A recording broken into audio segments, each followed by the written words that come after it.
जीवन चलने का नाम, चलते रहो सुबह हो शाम। दोस्तों, आज मैं आपको नेचर के ऐसे लॉ अर्थात नियम को बताने जा रहा हूं जो युगों युगों से चल रहा है, अर्थात जो ब्रह्मांड का सनातन नियम है और नेचर इसे निरंतर फॉलो कर रहा है और निरंतर प्रगति के लिए इस नियम को फॉलो करवा रहा है। इस नियम को किसी प्रूफ की जरूरत नहीं है, लेकिन फिर भी बड़े बड़े ऋषि मुनियों ने इस लॉ के बारे में अपने ग्रंथों पुराणों में वर्णन किया है। ये नियम लॉ ऑफ कंटिन्यूटी है, अर्थात निरंतरता का नियम है। दोस्तों, आपको जानकर हैरानी होगी कि प्रकृति निरंतर इस सनातन नियम का पालन करते हुए करोड़ों अरबों सालों से विद्यमान है और अपना रूपांतरण करते हुए नित्य नूतन है। यही इसकी निरंतरता की खूबी है। पंच तत्वों का निरंतर रूपांतरण हो रहा है। वे पंच तत्व निरंतर नूतन हैं। कोई इसे चरैवेति चरैवेति कहते हुए इस ब्रह्मांड के सनातन नियम की प्रशंसा करता है, तो कोई इसे एकला चलोरे कहता है और इस नियम को फॉलो करते हुए कोई अकेला ही इस पथ पे चलते हुए पूरे पहाड़ को अकेला ही काट देता है। कोई इसे कहता है कि एकता में शक्ति है, तो यूनिटी बनाकर चलो तो बड़े से बड़ा काम हो जाता है। अतः ये सब निरंतरता का ही फॉलो कर रहे हैं। ब्रह्मांड की हर वस्तु, हर चीज, हर शय चलने की ओर ही संकेत कर रही है। निरंतर नदी बह रही है, निरंतर हवाएं चल रही है, निरंतर सूर्य उग रहा है, निरंतर आकाश विद्यमान है और जिसमें हजारों ग्रह, नक्षत्र, तारे निरंतर अपनी अपनी कक्षाओं में चक्कर लगा रहे हैं और ब्रह्मांड के इस नियम को फॉलो कर रहे हैं। इन्हें किसी समाज या देश की मान्यता या प्रूफ की आवश्यकता नहीं है, क्योंकि ये समाज और देश इस नेचर का ही हिस्सा है। पर जो अपने को इस नेचर से अलग समझकर कार्य करता है, तो उसे प्रूफ की आवश्यकता पड़ती है। अतः दोस्तों, ये जीवन निरंतर बह रहा है, निरंतर चल रहा है। जिंदगी के इस फलसफे को बताता ये फिलॉसफर गीत कि जीवन चलने का नाम, चलते रहो सुबह हो शाम, जीवन की बारंबारता को दर्शाता है, निरंतरता को दर्शाता है। इस बार बार चलते रहने की प्रक्रिया को ही जीवन कहते हैं, जीवन धारा कहते हैं। दोस्तों, जीवन निरंतर बह रहा है, निरंतर चल रहा है। जीवन के इस फलसफे को बताता ये फिलॉसफर गीत जीवन की बारंबारता को दर्शाता है, जीवन की कंटिन्यूटी को दर्शाता है।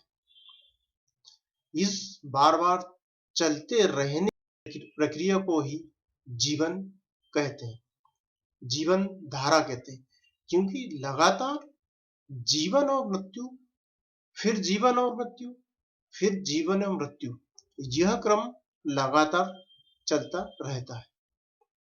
यह ब्रह्मांड का एक महत्वपूर्ण नियम है, जिसे कि लॉ ऑफ लाइफ के नाम से जाना जाता है। Law of life law of Karma से जुड़ा हुआ है, जिससे जीवन के अंदर निरंतर कर्म हो रहे हैं, बार बार हो रहे हैं, जो जीवन को गति और प्रगति प्रदान करते हैं। इसलिए ये कर्म लगातार होने के कारण ये प्रारब्ध, किस्मत, भविष्य का निर्माण करते हैं, जो कि लॉ ऑफ लाइफ और लॉ ऑफ कर्मास के अनुसार वापस व्यक्ति के जीवन में आते ही हैं और व्यक्ति के सुख दुख का कारण बनते हैं। दुख का कारण व्यक्ति के अकर्म है, क्योंकि जब कार्य के सिद्धांत के अनुसार कर्म की बारंबारता नहीं रहती है, अर्थात कर्म की कंटिन्यूटी नहीं रहती है, तो उससे बनने वाले फल में भी कमी आ जाती है और वो कमी व्यक्ति के दुख का कारण बनती है।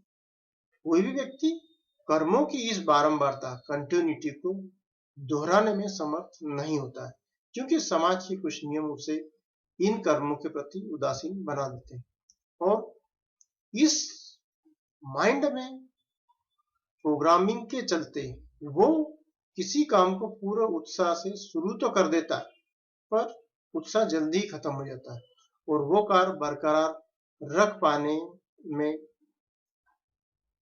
सफल नहीं हो पाता है, अर्थात वो कार्य बरकरार रख नहीं पाने के कारण असफल हो जाता है और उसका इस बारंबारता से कंटिन्यूटी से मोह भंग हो जाता है, क्योंकि वर्तमान में समाज में जो सफलता के मापदंड है उसमें वो फेल हो जाता है, तो बार बार वो अपने काम धंधे को बदलता रहता है और अनुभव, संयम, प्रॉपर मार्गदर्शन नहीं होने के कारण और बार बार आने वाले उतार चढ़ाव के कारण वो काम धंधे बदलता रहता है और अंत में निराश हो जाता है। इसलिए वो किसी भी काम को लगातार नहीं कर पाने, निरंतरता नहीं रख पाने के कारण अपनी किस्मत को खराब बताने लग जाता है। इस उदासीनता के चलते और परिवार समाज के नियमों के दबाव में वो इस कर्म में मास्टर होते हुए भी छोटी मोटी नौकरी में संतुष्ट हो जाता है और खुद का कोई बड़ा काम नहीं कर पाता है, जबकि कर्म के नियम के अनुसार आपका कोई भी कर्म बेकार नहीं जाता है। इस नियम के अनुसार आपके किए हुए हर कर्म का फल आता है। यह फल भले ही अभी प्रकट नहीं हुआ है, पर वो आगे जरूर प्रकट होगा। इसे एक उदाहरण से समझते हैं कि किसी बड़ी चट्टान को तोड़ने के लिए एक व्यक्ति ने उसमें करीब 100 हथौड़े मारे, लेकिन वो चट्टान नहीं टूटी। लेकिन जैसे ही उसने 101वां हथौड़ा मारा तो वो चट्टान टूट गई। तो इसका मतलब ये नहीं हुआ कि चट्टान पर मारे गए 100 वार बेकार चले गए और उस पर मारा गया 101वां वार ही महत्वपूर्ण था। ऐसा बिल्कुल नहीं है दोस्तों।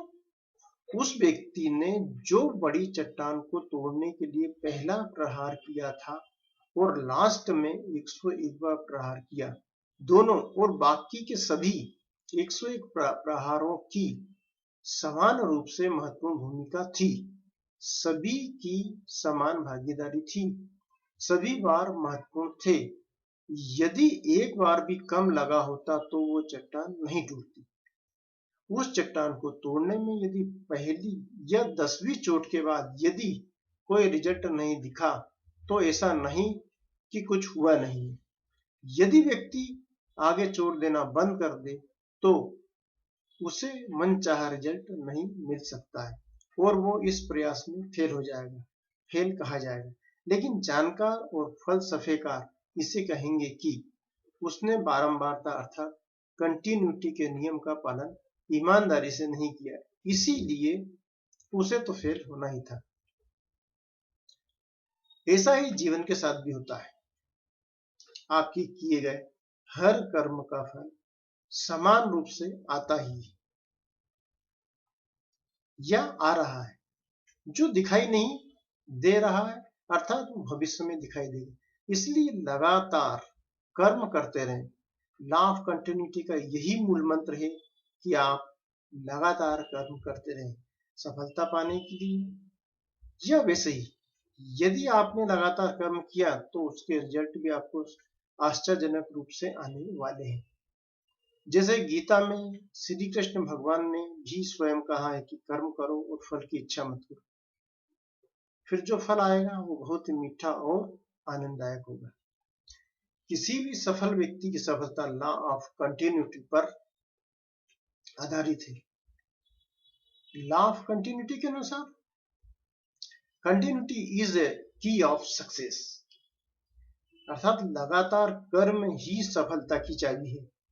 अर्थात सफलता की कुंजी या चाबी लगातार कर्म या कंटिन्यूटी है।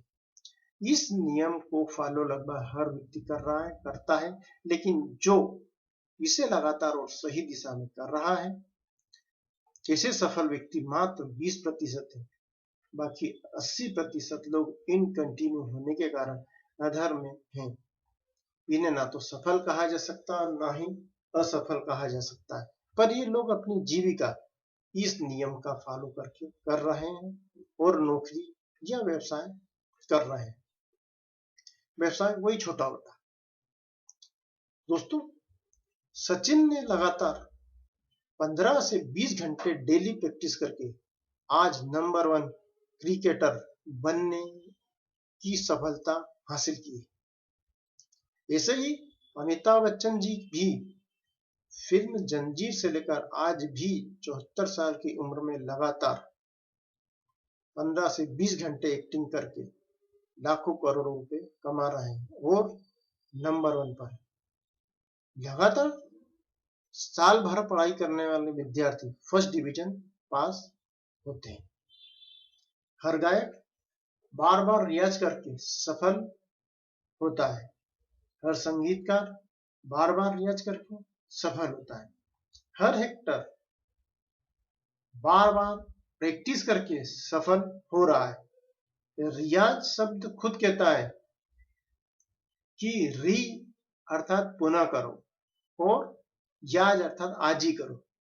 अर्थात रियाज का अर्थ है कि बार बार करो और आज ही करो, तो सफलता निश्चित रूप से मिलेगी ही। फिल्म लाइन में रियाज का बहुत महत्व है। रियाज और रीटेक, पूरी फिल्म इंडस्ट्री इन दो वर्ड पे टिकी हुई है। एक डायरेक्टर अपने फिल्म के सीन को इफेक्टिव बनाने के लिए बार बार उस सीन को दोहराने के लिए कहता है। रिटेक, रिटेक और रिटेक। और कभी कभी ये रिटेक 100 से भी ज्यादा बार हो जाता है।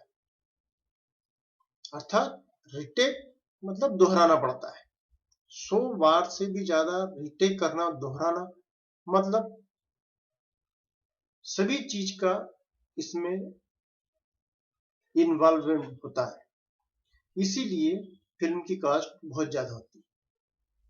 इसलिए एक फिल्म को बनाने में 1 साल लग जाता है। कुछ डायरेक्टर और कुछ हीरो इसीलिए साल में सिर्फ एक ही फिल्म करते हैं और वो सफल फिल्म होती है, सुपर हिट फिल्म होती है। अतः यह रिटेक फार्मूला भी लॉ ऑफ कंटिन्यूटी के सिद्धांत पर मोहर लगाता है। दोस्तों, एक महान डॉक्टर एक गंभीर बीमारी की दवाई बनाने में प्रयोगशाला में प्रयोग करता रहा और असफल होता रहा। 1 नहीं, 10 नहीं, 100 नहीं, 1000 बार असफल हुआ, पर उन्होंने वो दवाई बनाना जारी रखा और अंत में 1001 बार में उन्हें सफलता मिली। यही कंटिन्यूटी की ऑफ सक्सेस है। अर्थात की ऑफ सक्सेस का मूल मंत्र कंटिन्यूटी है। कंटिन्यूटी अर्थात की ऑफ सक्सेस। दोस्तों, एक तेल कंपनी में कार्य करने वाला कारीगर कनस्तर एवं डब्बों को तेल में भरने का कार्य कई सालों से कर रहा था और ये कारीगर छोटे से भी छोटे होल के डब्बे में भी वो 8 से 10 फीट की ऊंचाई से बिना ढुले तेल सफलतापूर्वक भर सकता था। जबकि दूसरा व्यक्ति ये तेल भरने का काम 5 फीट के ऊपर से चौड़े गिलास में भी नहीं कर सकता। तो ये लगातार 10 या 20 साल की प्रैक्टिस का परिणाम है। यही कंटिन्यूटी की ऑफ सक्सेस है। दोस्तों, दशरथ मांझी ने इस नियम का पालन करते हुए 110 मीटर अर्थात 360 फीट लंबा, 9.1 मीटर अर्थात 30 फीट चौड़ा और 7.6 मीटर अर्थात 25 फीट ऊंचे पहाड़ को मात्र छेनी और हथौड़े द्वारा काट दिया। इसमें उसे 22 साल लगे। इसलिए दशरथ माझी को माउंटेन मैन के नाम से जाना जाता है। यह लॉ ऑफ कंटिन्यूटी का इफेक्टिव, ऑथेंटिक, जीता जागता उदाहरण है। अतः आप लॉ ऑफ कंटिन्यूटी को समझ गए हैं। तो कंटिन्यूटी इज ए की ऑफ सक्सेस को ध्यान में रखते हुए कोई भी काम करेंगे तो आपको आश्चर्यजनक सफलता मिलने वाली है और आप अवश्य ही सफल होंगे। तो दोस्तों, जिस तरह से यह ब्रह्मांड हमें पंच तत्वों के रूप में अग्नि, जल, वायु, आकाश और भूमि का आधार प्रदान करता है, वो निरंतर हमें इन तत्वों की आपूर्ति करता है और बिना रुके करता रहता है। इसी निरंतर आपूर्ति की सतत धारा में ही ये जीवन चलायमान है। अतः हमें भी उसकी इस निरंतरता को ध्यान में रखते हुए ही सतत कर्म करते रहना है।